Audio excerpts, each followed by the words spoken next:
Bom dia, pessoal.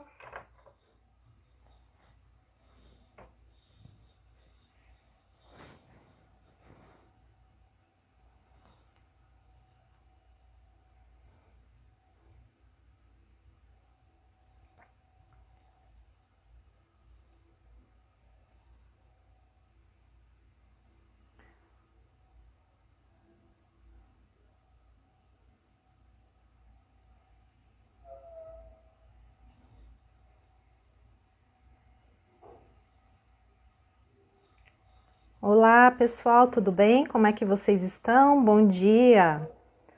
Bom dia. Oi, doutora Regina, tudo bem? Bom dia, pessoal. Vamos entrando, aguardar a doutora Maíra chegar para a gente iniciar a nossa live. Vocês estão me ouvindo bem?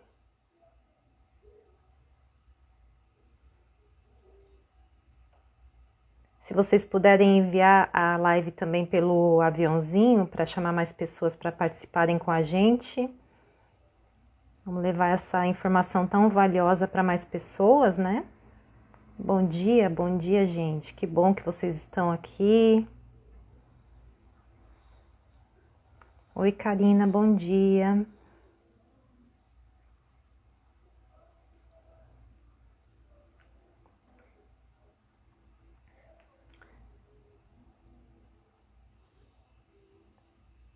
Então tá bom, que bom que vocês estão me ouvindo bem.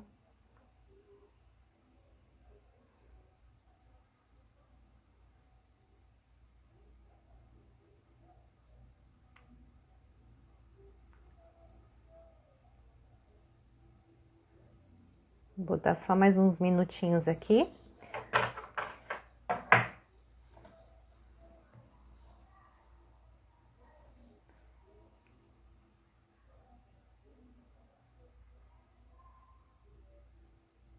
Enquanto isso, gente, me ajuda aí, mandando a live para mais pessoas, por favor.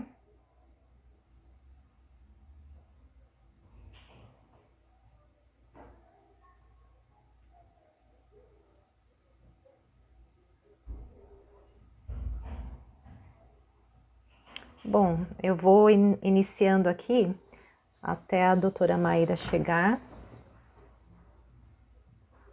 Ela chegou aqui. Nós já vamos iniciar, pessoal, para a gente ter mais tempo, né? Que 1 hora a gente sabe que é super pouco. Já tô chamando aqui.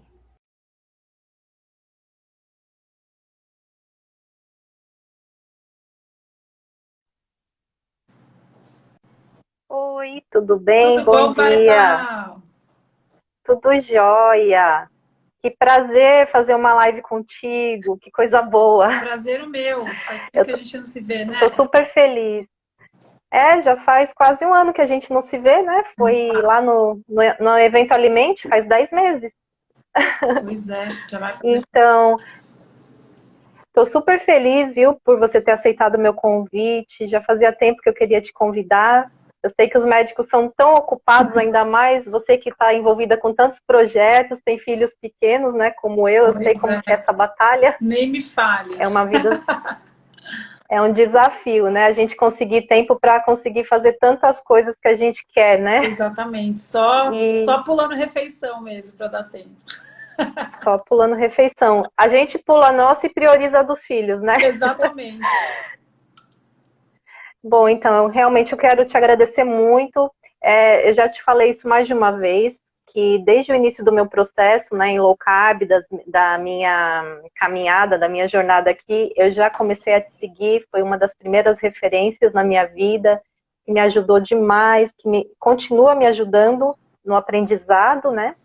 E eu fico muito feliz de ver o quanto o seu trabalho está sendo assim reconhecido, quanto ele tem crescido. Eu acompanhei desde o começo Ah, você e sempre estou está muito comigo feliz de. mesmo.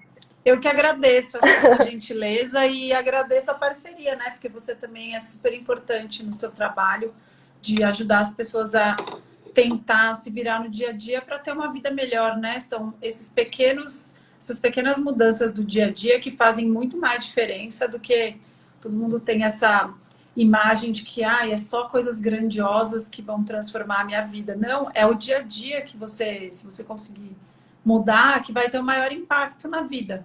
Então, pessoas como você trabalham junto com a gente para fazer com que as Ai, pessoas que bom. melhorem e sejam cada dia melhores, né?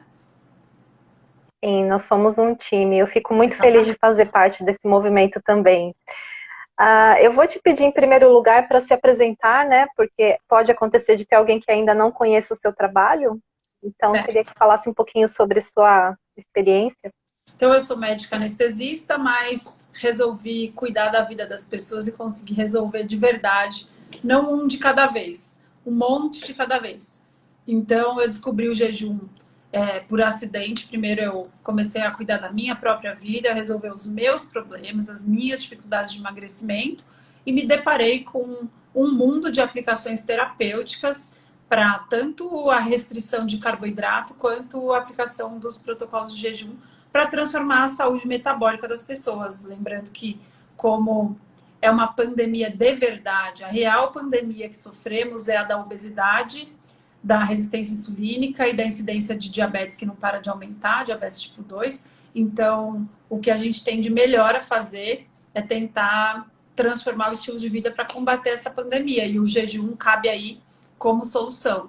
Então, eu optei por migrar de área, sabendo que o impacto de mudar a vida das pessoas do dia a dia é muito maior do que anestesiar um paciente de cada vez. Então, foi assim. Uhum.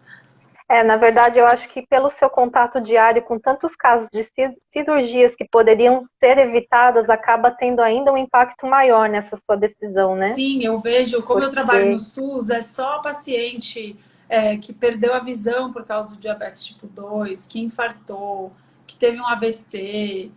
Assim, é bem complicado. E aí, mesmo as doenças que não têm diretamente a ver, elas estão impactadas na gravidade, porque essas pessoas também estão acima do peso, com gordura visceral em volta da região abdominal, estão inflamadas, elas têm um pior desfecho no pós-operatório, cicatrizam mal, infeccionam mais, infartam no pós-operatório, tudo isso porque elas já eram alto risco.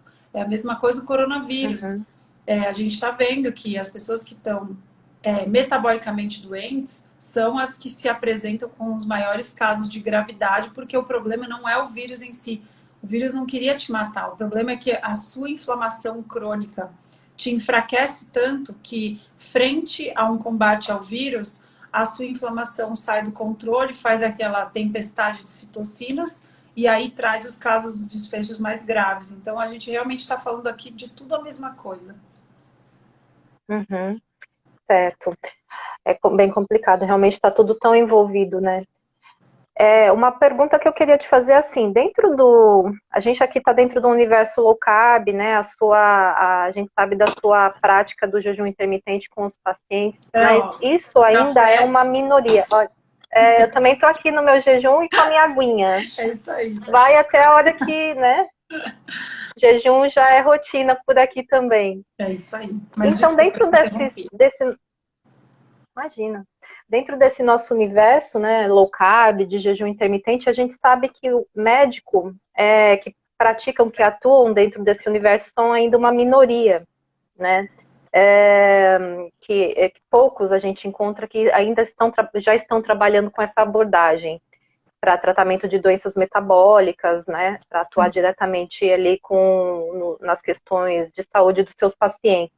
Eu queria que, na sua visão, você explicasse um pouco por que isso acontece ainda, essa escassez de médicos que atuam nessa área. Infelizmente, tá tudo errado, né? O problema vem desde a nossa formação, nossa visão de saúde não é visão de saúde. A gente aprende doenças e a gente só dá interesse para as doenças que a gente consegue medicar. Esse é, assim, a base da nossa formação médica. Então, qual que é o problema? Quando a forma está errada, é difícil você perceber que está tudo errado. Você aprendeu com uma forminha, com um cabrestinho, que não consegue resolver o problema da maioria das pessoas. E é muito frustrante para um médico, porque tem gente que acha que todos os médicos são ruins porque eles têm preguiça de estudar. Não, gente. É muito frustrante você ser médico e não conseguir ajudar ninguém.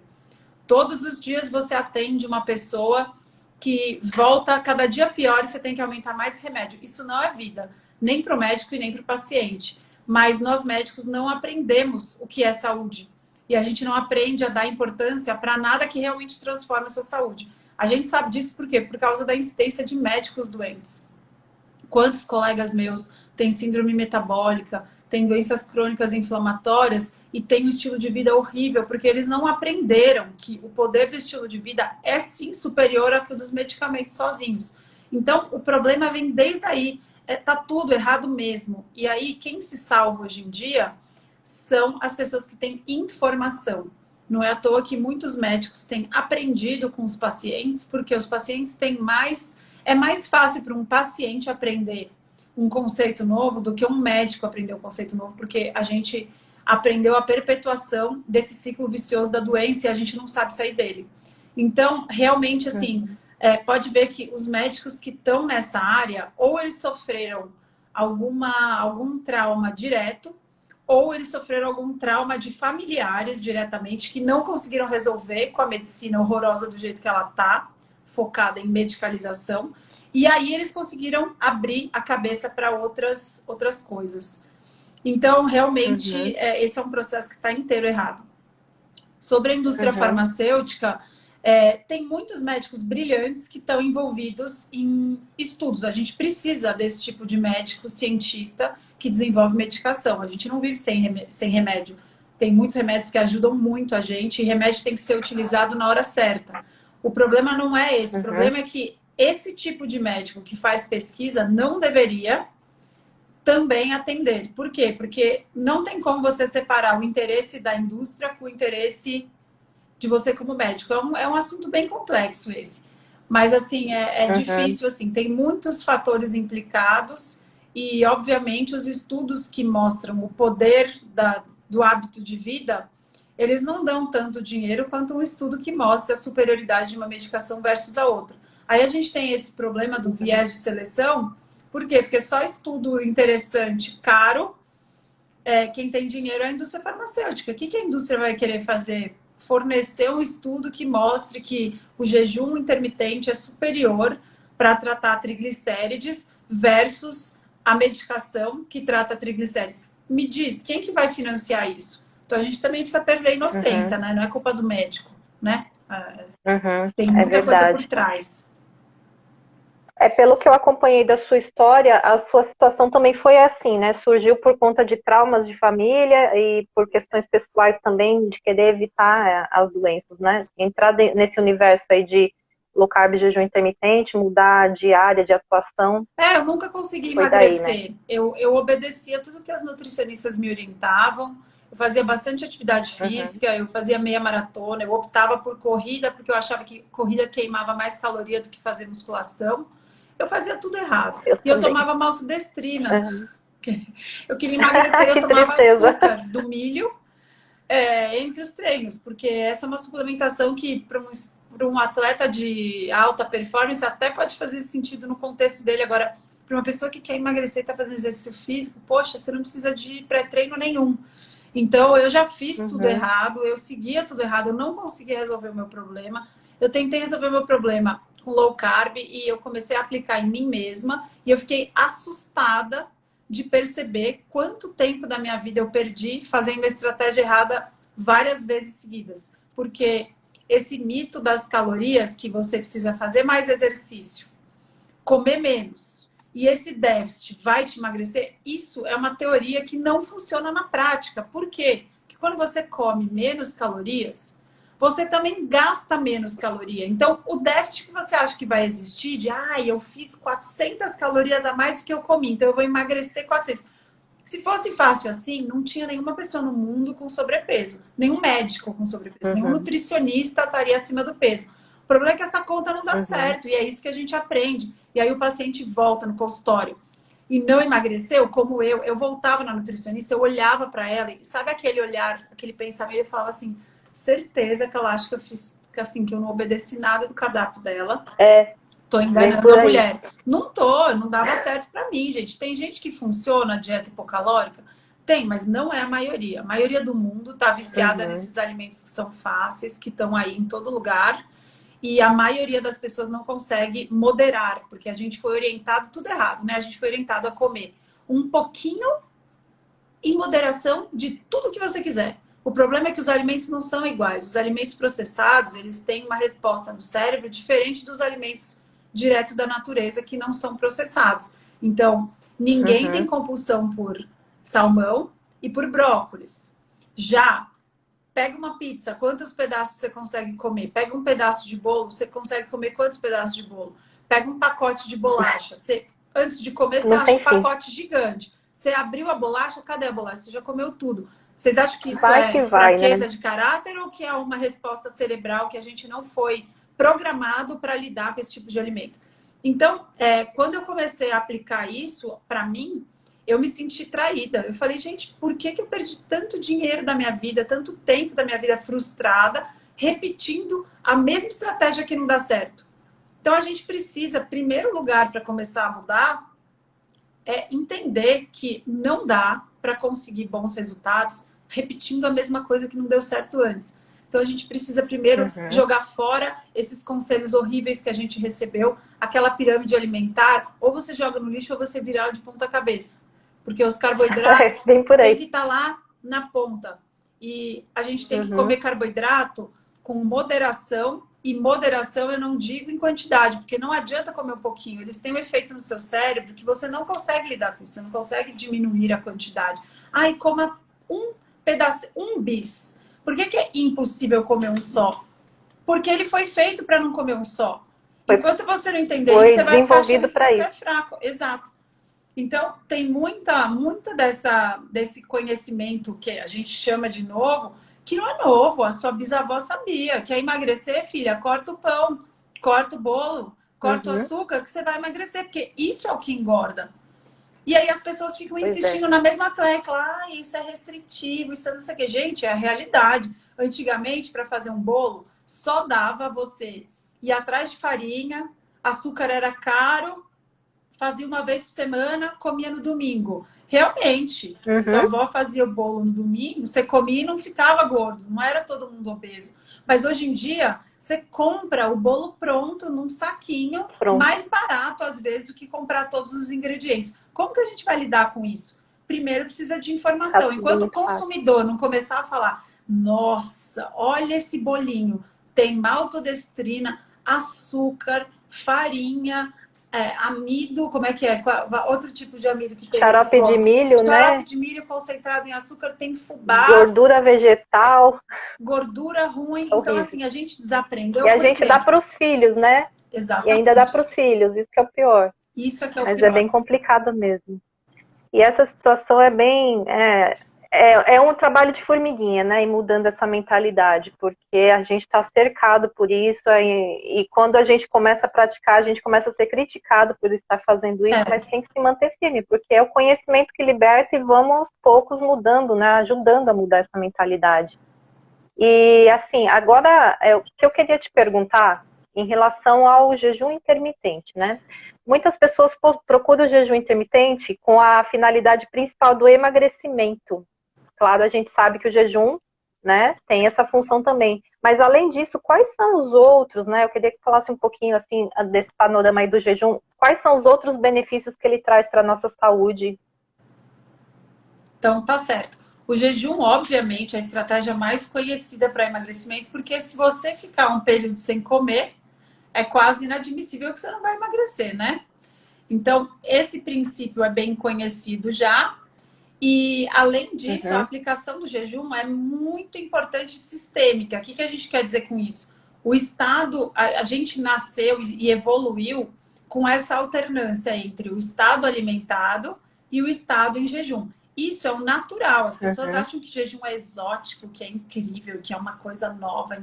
Gente, nada mais velho do que isso. A gente sobreviveu, a gente evoluiu ao longo desses anos, alternando entre estado alimentado e o estado em jejum. Fizeram um estudo recente, foi em 2016, muito legal, com um aplicativo de celular. E os participantes precisavam logar na hora que eles estavam comendo, tirar a foto, mas eles não precisavam fazer mais nada. Então, como era prático, o estudo deu certo.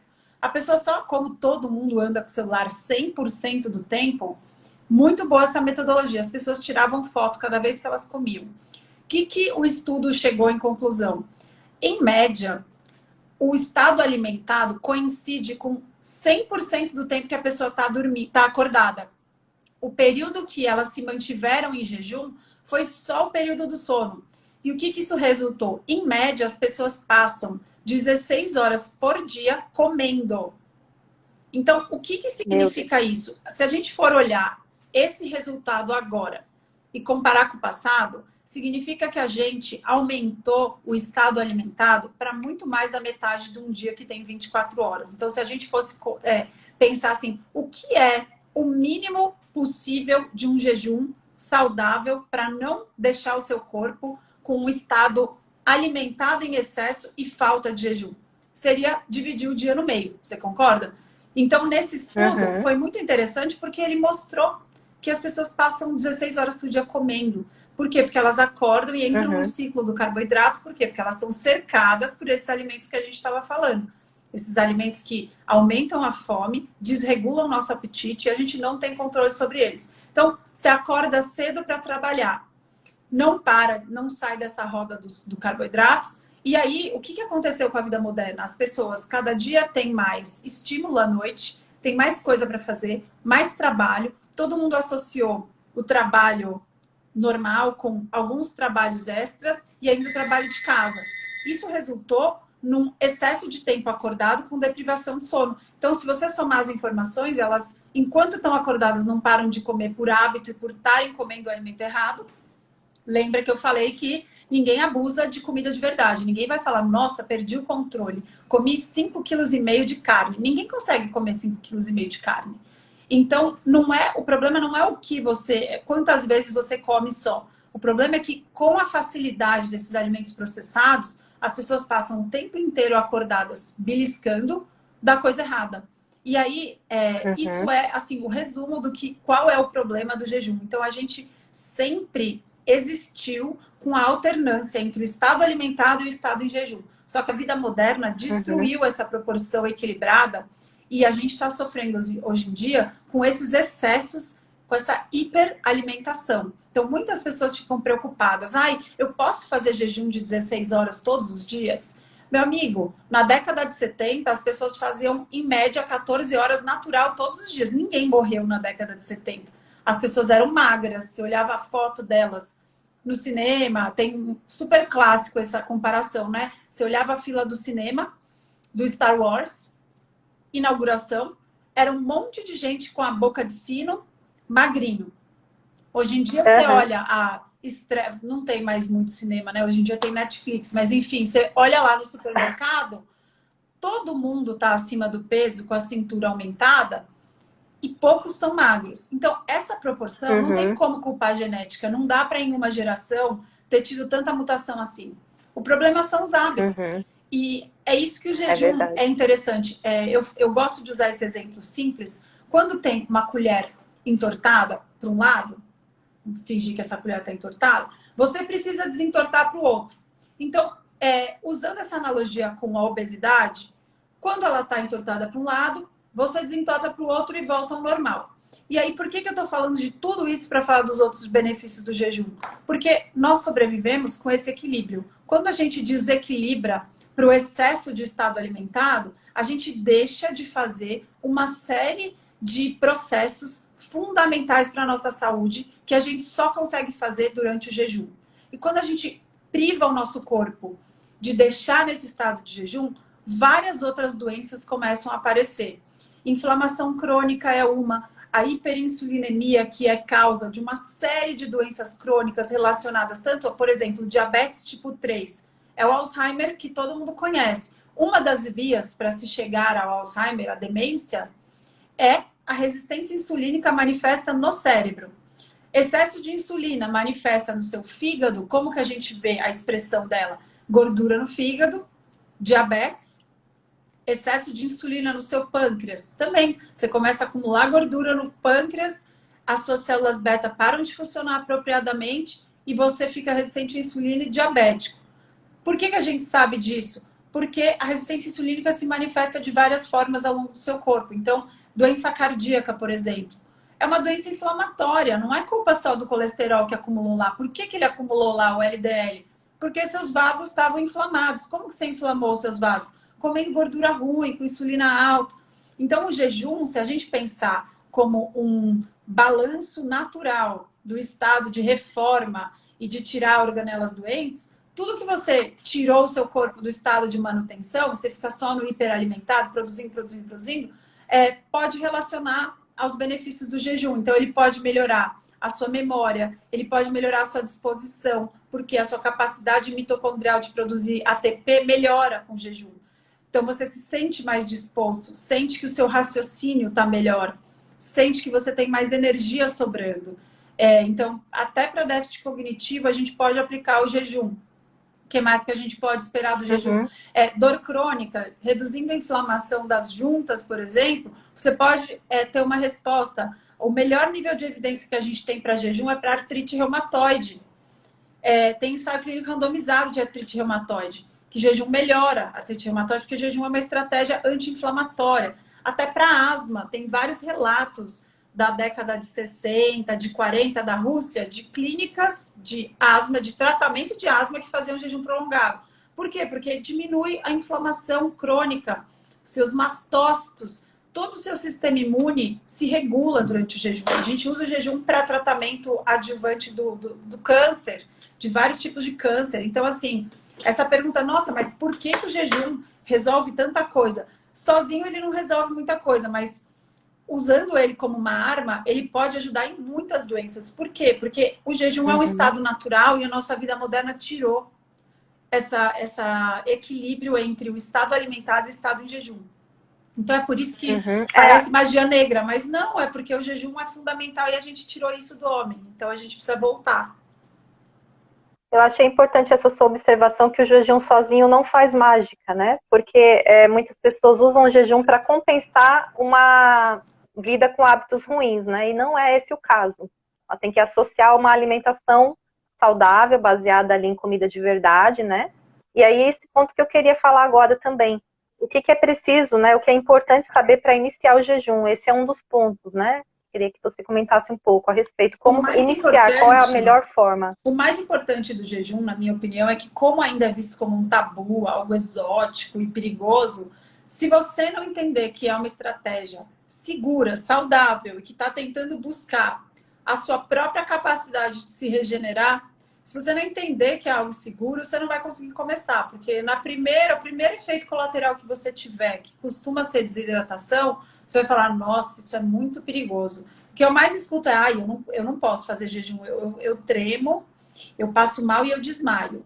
Então, assim, essa pessoa, em uma frase, eu já sei que ela está consumindo trigo e açúcar em excesso, porque ela tem excesso de insulina e é por isso que ela tem hipoglicemia reativa.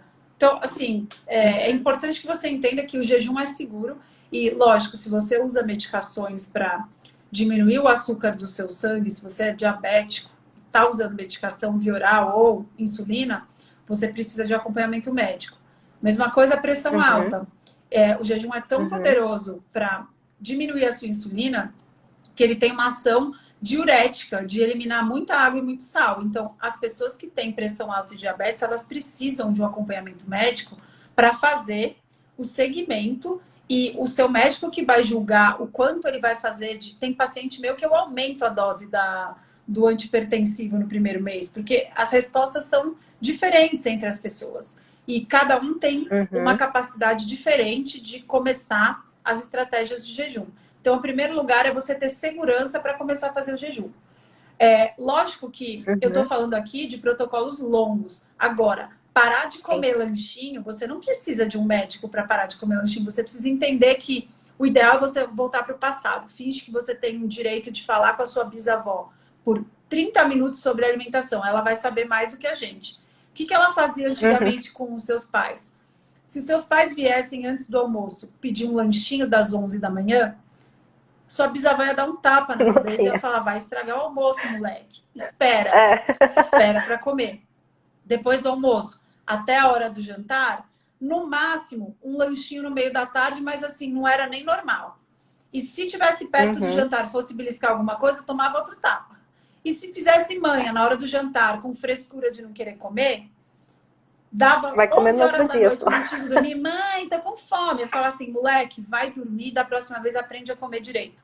A gente acabou com isso. Eu Bem vi por ontem aí. mesmo um estudo espanhol mostrando que, em média, as crianças espanholas comem 7 vezes ao dia.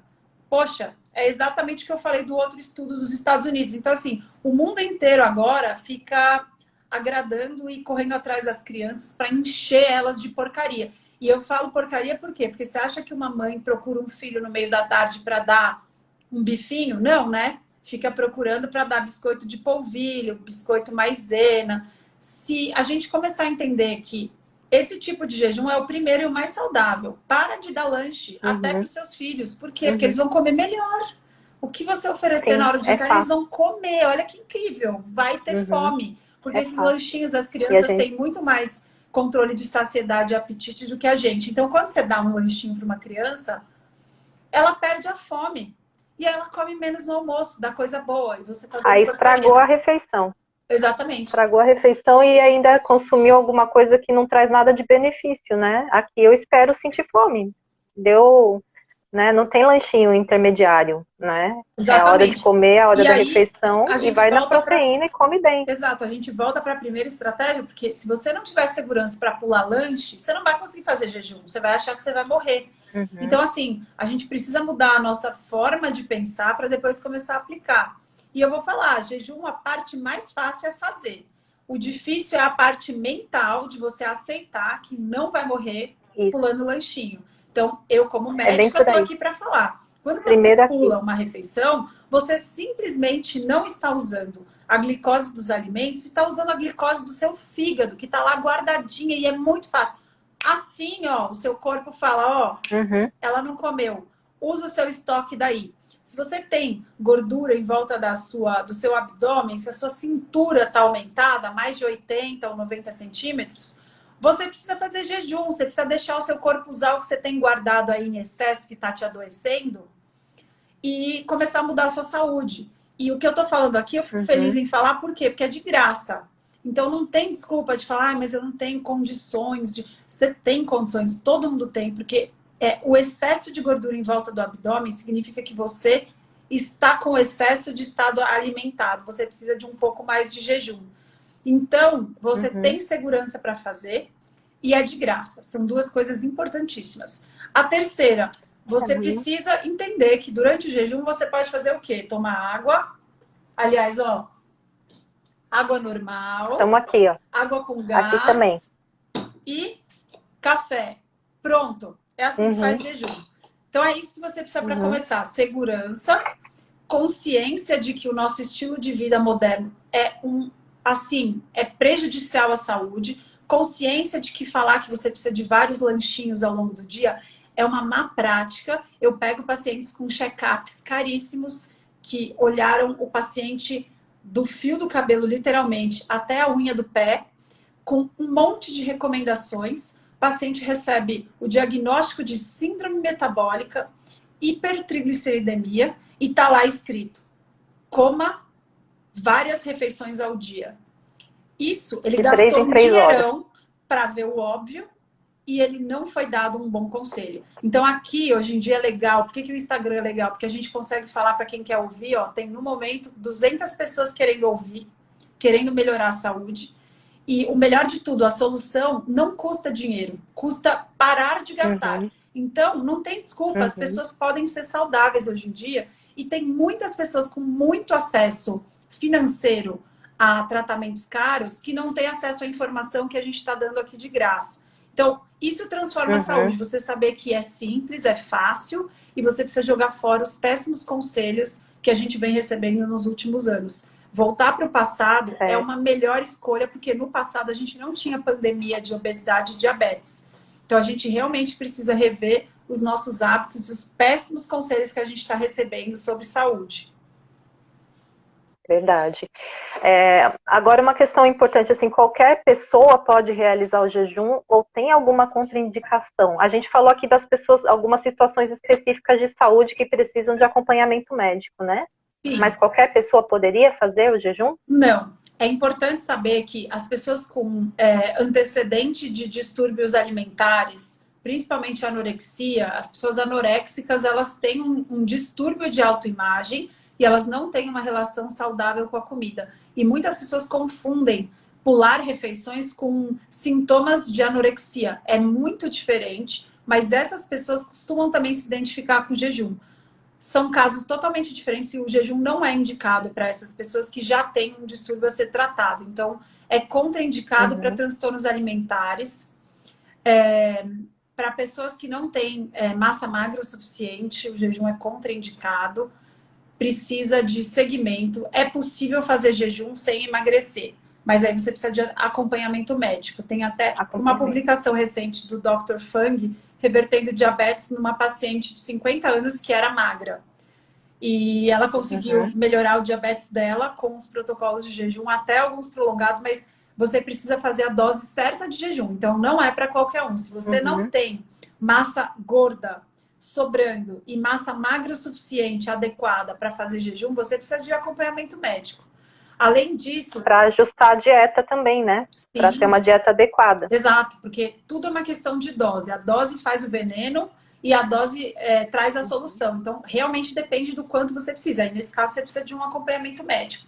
Pacientes muito graves, então, por exemplo, com insuficiência cardíaca, insuficiência hepática, né, com doença grave do fígado, do rim, pacientes que fazem diálise, esses daí não são aconselhados a jejuar sem supervisão médica e às vezes nem o jejum é prescrito mesmo. A gente precisa de outras estratégias alimentares e não vai usar o jejum. O que mais? Diabetes, né, que a gente já falou, diabetes tipo 1 também, porque existe uma dose basal de insulina que é fundamental para a vida, para o diabético tipo 1, que não fabrica.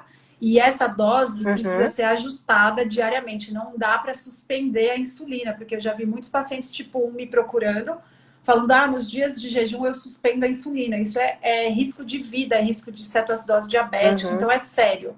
Pacientes com diabetes tipo 1, tipo 2 não podem jejuar sem acompanhamento médico, tá? Os tipo 2... acompanhamento. Exato, que usam sulfonilureias, insulina, tem um risco aumentado para hipoglicemia.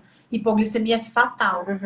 A curto prazo. Então, isso é algo que a gente evita a todas as custas. Inclusive, no tratamento em si, a gente até aumenta o limiar que a gente permite de hiperglicemia para garantir essa margem de segurança para evitar a hipoglicemia. Então, para essa população, para mulheres grávidas e para mulheres amamentando, que essa é uma dúvida que eu sempre recebo, grávidas, mulheres que estão amamentando e crianças, o jejum não é recomendado. Lembrando aqui que é importante frisar nesse momento, o jejum a gente considera, quando a gente está conversando aqui, como o mundo está totalmente perdido em relação aos hábitos alimentares, a gente considera jejum qualquer coisa que considere pular um almoço, por exemplo.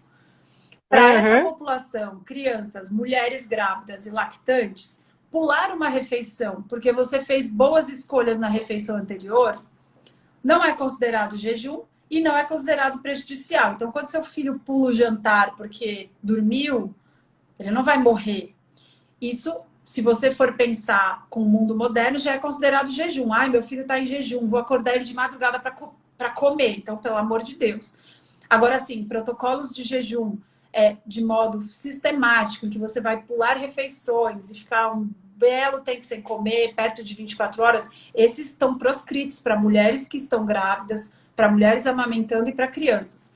Essa população específica são pessoas que precisam de alimentos de qualidade para que, como eles estão em fase de crescimento, desenvolvimento, precisam de comida de qualidade, bloquinhos de construção saudáveis para que se desenvolvam. Então, o foco para essas três populações, crianças, mulheres grávidas e lactantes, é comida de verdade.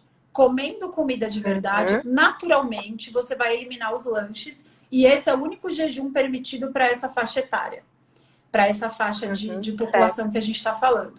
Fora isso, esses protocolos maiores, as mulheres que estão amamentando estão em estado bem ansioso para emagrecer logo, elas estão com um corpo diferente, estão passando por deprivação de sono, depressão, isso todas, né? Eu já passei por isso e eu sei o quanto é difícil essa fase, mas a gente precisa entender que não é hora. Essa hora é a hora de dar prioridade para comer os melhores alimentos que você pode oferecer para o seu filho.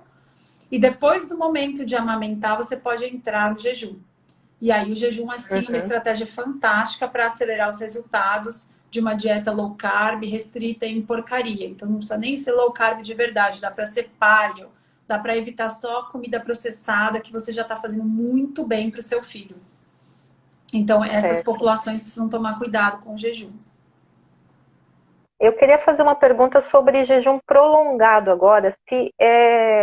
Qual é a frequência ideal? Se existe uma recomendação quanto à frequência de repetição de jejuns prolongados, que a gente entende acima de 24 horas, né? 36 horas, 48 essa horas. é uma questão que eu estava falando da dose. Depende para quê, entendeu? Varia de acordo com a pessoa, com os antecedentes dela, quanto de gordura ela tem para perder, quanto de massa magra ela tem para proteger, quais as patologias, quanto ela tolera, quanto ela fica feliz fazendo, porque isso muitas pessoas esquecem de levar em consideração. Tem pessoas que não gostam de jejuns prolongados, elas preferem ter os benefícios dos jejuns curtos numa frequência maior. Então, tem uma série de fatores que a gente tem que levar em consideração, então não dá muito para responder, mas uma regra simples para, assim, naturalmente é fácil de entender é: quanto mais prolongados os jejuns, menor a frequência você vai fazer.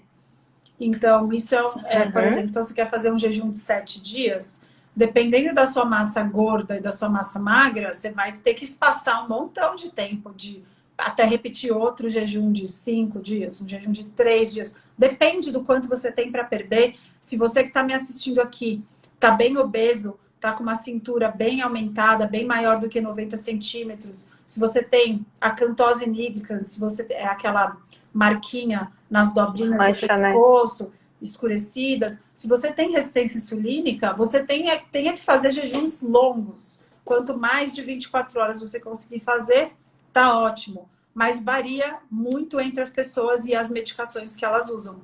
Tem medicações que são mal toleradas em jejum e a pessoa não pode ficar sem a medicação. Então, às vezes, a gente precisa fazer algumas alterações em relação a isso só por causa do tratamento medicamentoso. Tem pacientes que fazem muito atividade física.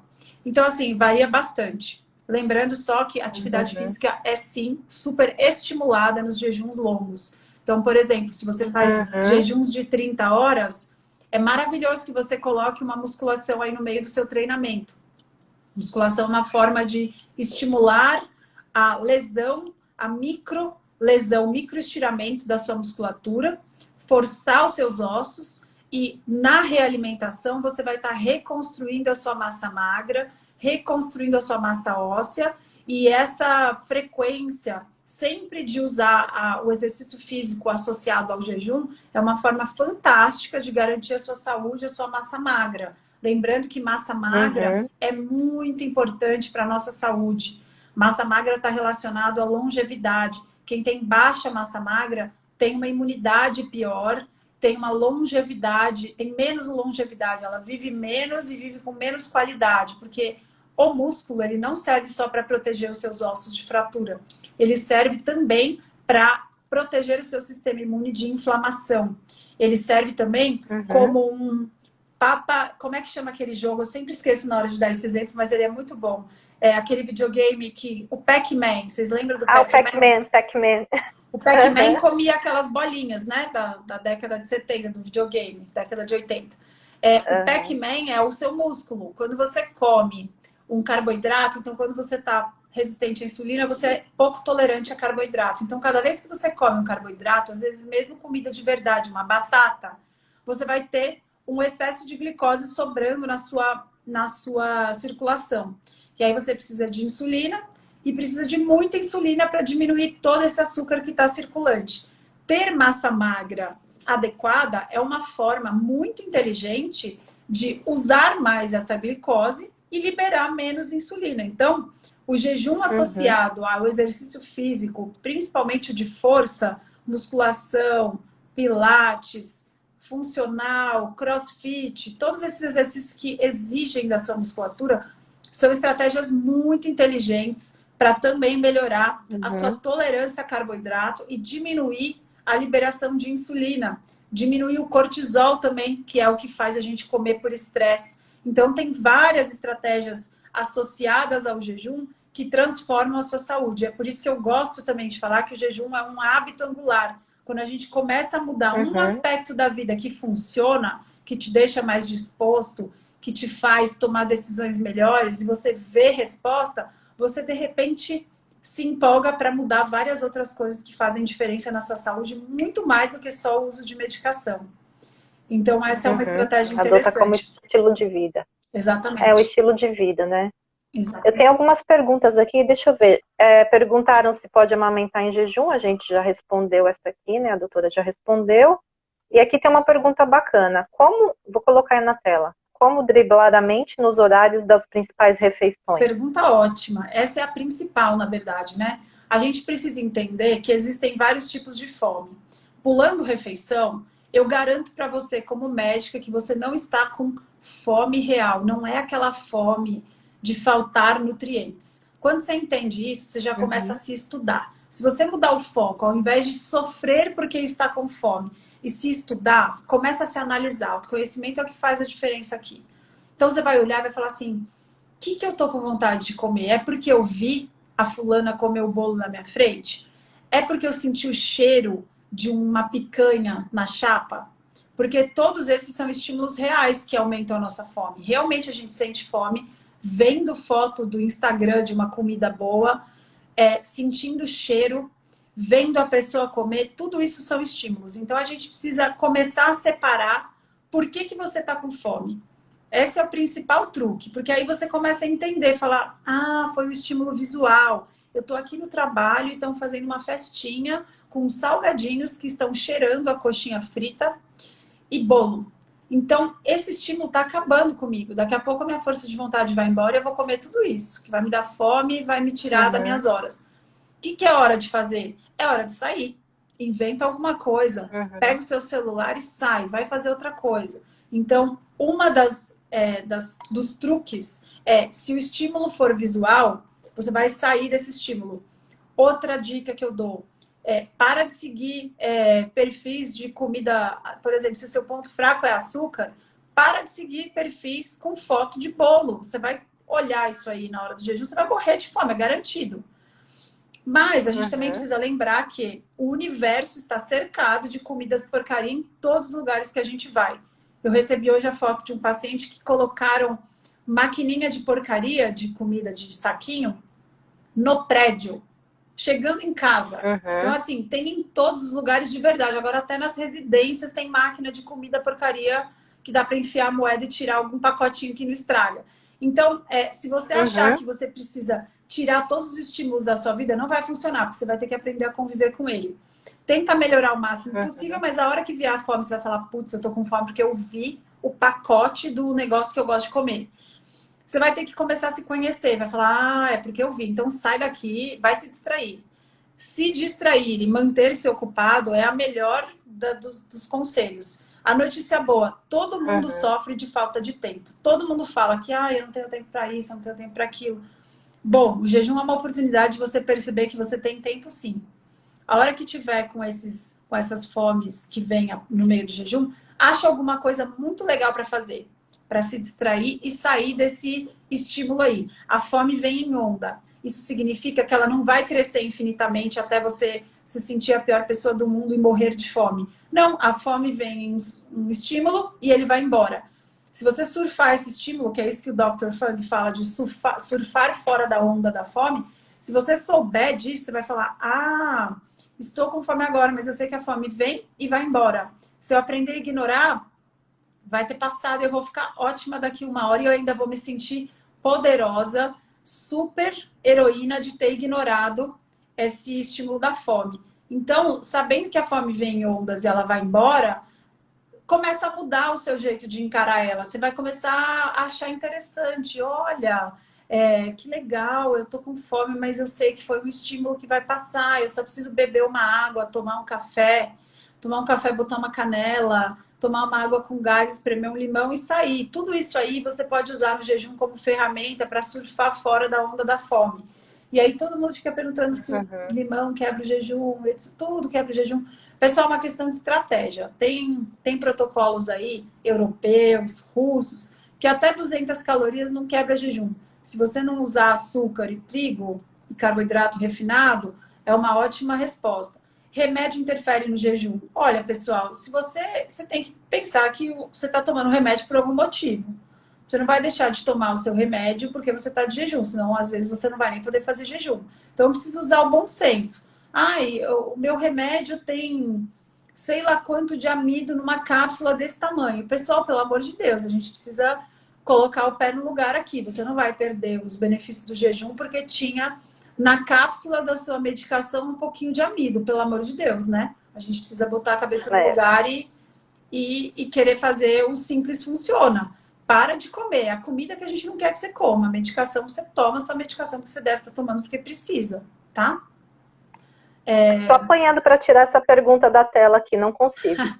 Tá na frente do seu rosto e eu não tô conseguindo tirar. Também mas não sei, gente. tem mais...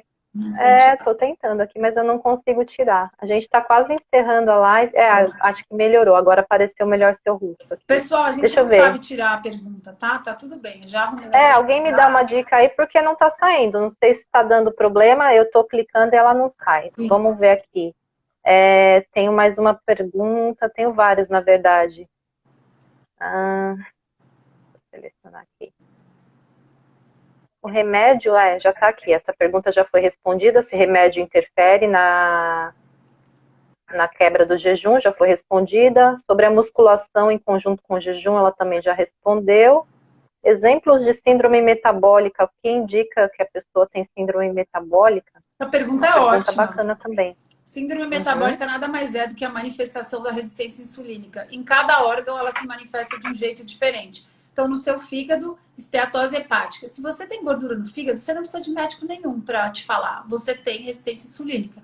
Você precisa fazer parar de comer o tempo inteiro e parar de comer carboidrato refinado, açúcar, pão, bolo, massa, etc.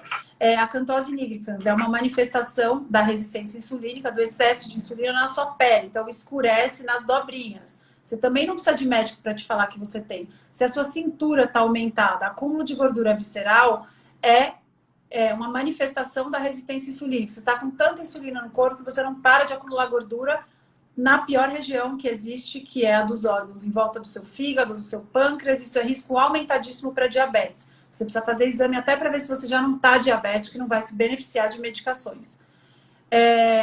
Que mais? Manifestação de resistência insulínica. Tem várias. Ovário policístico pode ser uma manifestação de resistência insulínica. A insulina em excesso nos seus ovários faz com que você tenha um desbalanço dos hormônios masculinos e tenha sinais de virilização. O que mais? Nas artérias, nos vasos, se você infartou, é um indício de que você tem resistência insulínica. Se a insulina está aumentada, está com inflamação aumentada, você tem risco para outro infarto, inclusive, se não diminuir essa cintura.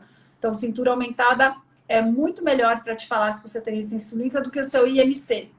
Se a sua cintura está maior do que metade da sua altura, também é um ótimo indicador. Colesterol alterado, sim. HDL baixo, que é o colesterol bom. LDL elevado com triglicérides, principal de todos é o triglicérides. E a relação entre triglicérides alto e HDL baixo é um ótimo marcador de resistência insulínica. Às vezes o seu médico não te deixa pedir insulina em jejum, que é uma tristeza. Você pode pegar os seus triglicérides, dividir pelo HDL, porque é um indício de que algo não está indo bem. Manifestação no cérebro, Alzheimer, pode ser uma manifestação de resistência insulínica. Alguns tipos de cânceres são aumentados com resistência insulínica. Então, por exemplo, câncer de mama já tem vários trabalhos interessantíssimos mostrando que, ao invés de obesidade, de correlacionar com o IMC, insulina aumentada é um ótimo marcador de risco de câncer de mama. Então, tem várias doenças que manifestação, óbvio, diabetes, a síndrome metabólica também.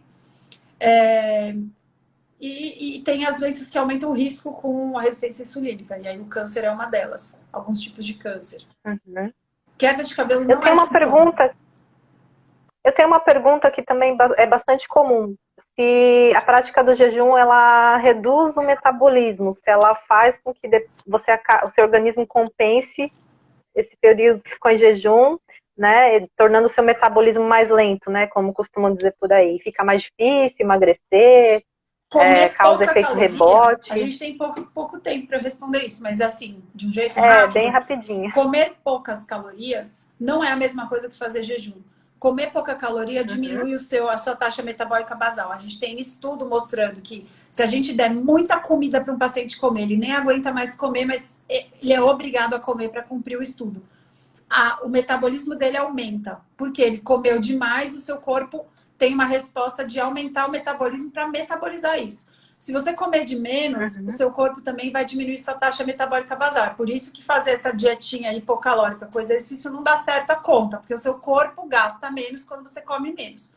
O estado de jejum não é a mesma coisa que comer menos. É diferente. Quando você come menos, o seu corpo fala: nossa, a Beta comeu pouquinho. Gente, faz ela ficar com sono quietinha no sofá, com preguiça, sem vontade de ir pra academia, que aí ela gasta menos. É isso que o seu corpo quer. O estado de jejum, não. Pensa na época das cavernas. A ausência de comida é sinal de alerta. Você precisa levantar, abrir o olho, ficar bem inteligente, procurar coisa para caçar, para comer, para conseguir sair desse estado de fome, que é um sinal de alerta de sobrevivência. Isso é um sinal evolutivo. Então, todo mundo sabe se adaptar ao estado de ausência de nutrientes. Esse estado é diferente. Você precisa melhorar os seus hormônios de luta e fuga para ir atrás de comida. Então, você fica mais eficiente, o seu raciocínio melhora. Você tem os hormônios contrarregulatórios do estresse. A adrenalina e a noradrenalina aumentam a sua captação de glicose, inclusive pelos músculos, para você funcionar melhor o seu músculo, conseguir sair correndo atrás de um leão, atrás de um alce para caçar e comer. Então, se você entender que comer pouco não é a mesma coisa que não comer nada, você vai entender que o jejum não é uma ameaça ao seu metabolismo. Fazer jejum demais, sim, não é interessante, porque lembra que eu falei do equilíbrio? A gente precisa do equilíbrio entre estado alimentado e estado não alimentado. Quem está muito obeso precisa fazer muito jejum para chegar lá. Então, tá ótimo, você não corre risco nenhum. Agora, eu recebo um monte de pacientes magras que não têm massa muscular e nem massa gorda o suficiente para fazer a quantidade de jejum que elas fazem. Então, nesse sentido, não é interessante. Você precisa avaliar todo o seu metabolismo, se ele já não está diminuído por conta de excesso de dietas hipocalóricas, que é super comum entre todas as mulheres, porque a gente aprendeu errado. Então, é uma pergunta bem comum essa, por isso que eu quis deixar essa pergunta aqui para o final e não deixar ela de fora. Todo mundo quer saber se acaba prejudicando. A gente tem aqui um minutinho final para você deixar uma mensagem para o pessoal e a gente encerrar aqui. Eu já quero aproveitar e te agradecer, né? Imagina, é um prazer. Agradecer antes de encerrar. O Frederico acabou Foi uma honra, tá? Sou piloto de avião e jejum me salva no trabalho. Eu vou finalizar com essa mensagem. Frederico, também, como anestesista, o jejum me salva no trabalho, o jejum salva os cirurgiões no trabalho, o jejum deve salvar os bombeiros em missão, os policiais em missão, e a gente sobreviveu toda essa evolução com períodos de jejum pulando refeição. A gente precisa só voltar para o passado mais longe, ao invés de ficar lembrando dos últimos 20 anos, 30 anos, 50 anos que deu tudo errado. Todo mundo engordou e ficou doente, diabético, fazendo as recomendações horríveis que a gente recebeu. Então você precisa acabar com esse mito horroroso de comer o tempo inteiro. E é assim que a gente vai começar a ter hábitos melhores, com informação de qualidade e jogando fora mitos que não são baseados em ciência de qualidade. Mandar uma pessoa comer de 3 em 3 horas faz mal para a saúde. A gente precisa espalhar essa informação com mais qualidade, porque a gente vai conseguir atingir mais pessoas e as pessoas vão começar a prestar atenção no que elas estão comendo de 3 em 3 horas. Se você quiser terminar essa live pensando que se você pode comer em pé, tá errado, comida de verdade, você precisa de garfo e faca, você precisa mastigar. Se você seguir essa regra, você vai saber o que escolher de comida. Tem um monte de gente perguntando o que pode comer quando quebra o jejum. É comida de verdade. Se você pode comer em pé, tá errado. Não coma. Certo? A Bizi tá te falando aqui que quer fazer uma live contigo também. Já tem mais um convite, uma live tá? Com a Bizi. A Bizi é uma mega nutri, ela tá na fila para ir na A Bizi é maravilhosa. É isso aí.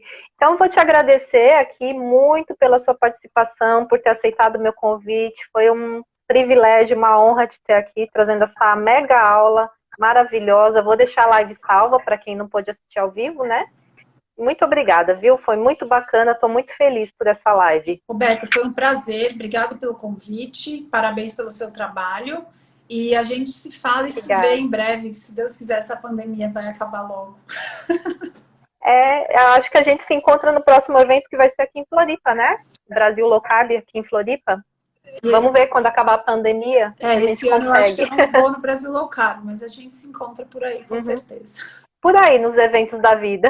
Muito obrigada, aí, viu? Beta. Foi um prazer. Um beijo grande. Tchau Um para beijo. vocês. Beijo. Tchau, gente. Obrigada pela presença.